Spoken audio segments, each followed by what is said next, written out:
Pernahkah kalian bertanya, bagaimana pemerintah mengetahui data seperti jumlah penduduk, angka kemiskinan, atau tingkat pengangguran di suatu daerah?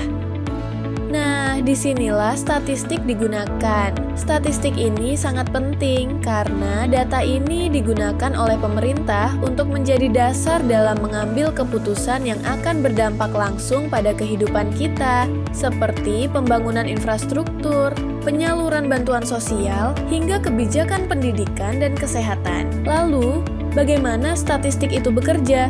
Statistik terbagi dalam beberapa kategori, yaitu statistik dasar yang berada di bawah tanggung jawab BPS, kemudian statistik sektoral yang dikelola oleh instansi pemerintah selain BPS, dan terakhir statistik khusus yang dilakukan oleh masyarakat atau lembaga. Pada video ini, kita akan fokus membahas apa itu statistik sektoral. Menurut Peraturan Badan Pusat Statistik Nomor 3 Tahun 2022, statistik sektoral adalah data yang dikumpulkan dan digunakan oleh instansi pemerintah untuk mendukung proses pengambilan keputusan yang lebih tepat sasaran, baik dalam bidang pembangunan maupun pelayanan masyarakat. Bayangkan jika data ini tidak ada, bagaimana pemerintah bisa tahu berapa banyak bantuan sosial yang perlu disalurkan, atau daerah mana yang memerlukan lebih banyak sekolah dan rumah sakit? Tanpa data yang akurat, kebijakan yang diambil bisa jadi tidak tepat sasaran. Itulah sebabnya statistik sektoral sangat penting dalam kehidupan kita sehari-hari. Dasar hukum penyelenggaraan statistik sektoral di Indonesia. Menurut Undang-Undang Nomor 16 Tahun 1997, penyelenggaraan statistik dibagi menjadi 3 jenis. 1. Statistik dasar diselenggarakan oleh Badan Pusat Statistik atau BPS. 2. Statistik sektoral dikumpulkan dan dikelola oleh instansi pemerintah selain BPS. 3. Statistik khusus dilakukan oleh masyarakat, baik individu maupun lembaga.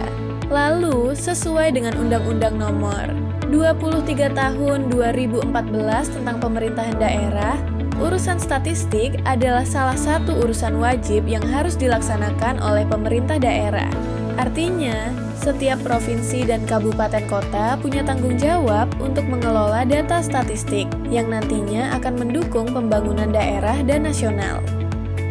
Selain itu, berdasarkan Peraturan Badan Pusat Statistik Nomor 3 Tahun 2022 berisi tentang evaluasi penyelenggaraan statistik sektoral yang bertujuan untuk meningkatkan kualitas, akurasi, dan pemanfaatan data statistik pada sektor-sektor tertentu di Indonesia.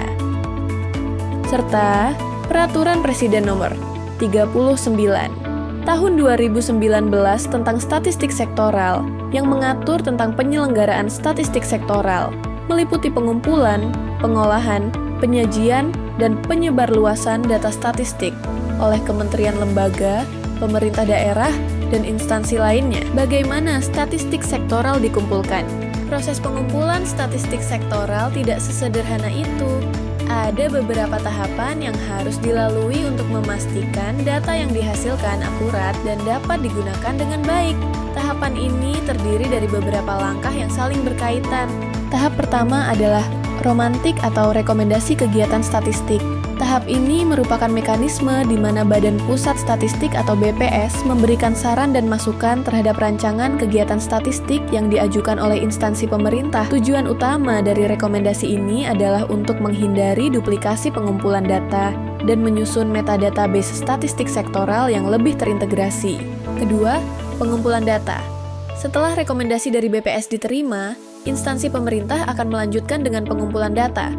Data ini dapat diperoleh melalui berbagai cara, seperti survei lapangan, kompilasi produk administrasi, atau pencatatan administratif. Ketiga, penyajian data. Setelah data terkumpul, data tersebut akan diproses dan disajikan dalam bentuk tabel, grafik, atau laporan statistik. Keempat, penyebarluasan data atau open data. Data yang sudah disajikan kemudian disebarluaskan ke publik. Sebuah portal yang menyediakan data dan informasi terbuka. Open Data Aceh merupakan bagian dari Sistem Informasi Aceh Terpadu atau SIAT. Data yang tersedia di Open Data Aceh dapat digunakan dan dibagikan oleh siapa saja tanpa batasan. Untuk mengaksesnya, pengguna cukup membuka laman Open Data, memilih menu dataset, lalu memilih data yang diinginkan. Pengguna juga bisa mengunduh data tersebut atau mengaksesnya melalui data API dan OData. Tak hanya itu, website Open Data juga tersedia di berbagai kabupaten kota. Sebagai contoh, Open Data Aceh Selatan, Banda Aceh, dan Aceh Tamiang. Kelima, metadata. Metadata merupakan informasi yang menjelaskan tentang data, seperti proses pengumpulan, pihak yang mengumpulkan, serta waktu dan lokasi pengambilan data. Contoh penggunaan metadata dapat ditemukan di situs Indah. Kemudian, prinsip satu data yang dihasilkan produsen data haruslah memenuhi prinsip satu data. Prinsip satu data pertama ialah data yang dihasilkan haruslah memenuhi standar data, yaitu pertama, definisi jelas, kedua, format konsisten, ketiga, satuan seragam, keempat, rutin dikumpulkan. Kedua, data yang dihasilkan haruslah memenuhi metadata, baik itu metadata variabel, metadata indikator, metadata kegiatan. Ketiga, data yang dihasilkan oleh produsen harus memenuhi prinsip interoperabilitas, yaitu kemampuan untuk berbagi data dan informasi secara terintegrasi antar sistem atau platform.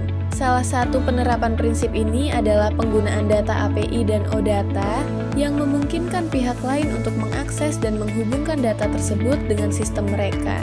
Keempat, data yang dihasilkan produsen data harus menggunakan kode referensi. Kode referensi adalah tanda berisi karakter yang mengandung atau menggambarkan makna, maksud, atau norma tertentu sebagai rujukan identitas data yang bersifat unik. Statistik sektoral bukan sekadar angka di atas kertas, tetapi merupakan kunci untuk memahami perkembangan berbagai sektor. Berikut adalah beberapa tujuan utamanya. Pertama, mengidentifikasi tren. Dengan contoh, pada sektor pertanian, statistik menunjukkan bahwa produksi padi di Aceh sepanjang 2024 mencapai 1,66 juta ton gabah kering giling. Angka ini meningkat sebesar 18,21% dibandingkan pada 2023 sebesar 1,40 juta ton GKG. Ini menunjukkan tren positif yang bisa jadi acuan untuk antisipasi masalah pangan di Aceh. Kedua, evaluasi kinerja. Dengan contoh, pada sektor perhubungan, pada Januari 2023 terdapat 40.000 penumpang, yang kemudian melonjak menjadi 109.000 penumpang pada bulan Februari. Angka ini terus meningkat, mencapai 113.000 penumpang pada Maret, dan puncaknya mencapai 121.000 penumpang pada bulan September. Data ini digunakan untuk menilai apakah layanan transportasi publik membaik atau memburuk. Ketiga, pengembangan kebijakan. Pemerintah Aceh menerbitkan Peraturan Gubernur Aceh Nomor 24 Tahun 2022 yang merupakan turunan dari Perpres 39 Tahun 2019 tentang penyelenggaraan satu data yang mengatur tentang kebijakan tata kelola yang menghasilkan data yang akurat, mutakhir, terpadu, dan dapat dipertanggungjawabkan. Keempat, perencanaan investasi. Dengan contoh, pada sektor pertanian, produksi minyak nilam Aceh hingga Maret 2024 mencapai 1,27 ton dengan omzet sebesar 1,1 miliar rupiah. Data ini menunjukkan potensi ekonomi yang menjanjikan dan dapat dimanfaatkan untuk menarik investor agar menanamkan modal pada sektor pengolahan dan pengembangan industri minyak nilam. Selain itu, statistik sektoral juga memiliki banyak manfaat yang berdampak langsung pada kehidupan kita, antara lain meningkatkan efektivitas pemerintahan, membantu perencanaan program yang tepat sasaran, mendorong pertumbuhan ekonomi, riset dan inovasi, dan meningkatkan kesejahteraan masyarakat. Statistik sektoral bukan hanya angka yang tercatat, tetapi fondasi untuk kebijakan yang lebih baik. Dengan data yang akurat dapat membantu wujudkan pembangunan yang tepat, solusi sosial yang pas, dan kesejahteraan merata di Indonesia. Mari kita dukung pengelolaan data yang lebih baik untuk Indonesia yang lebih maju dan sejahtera.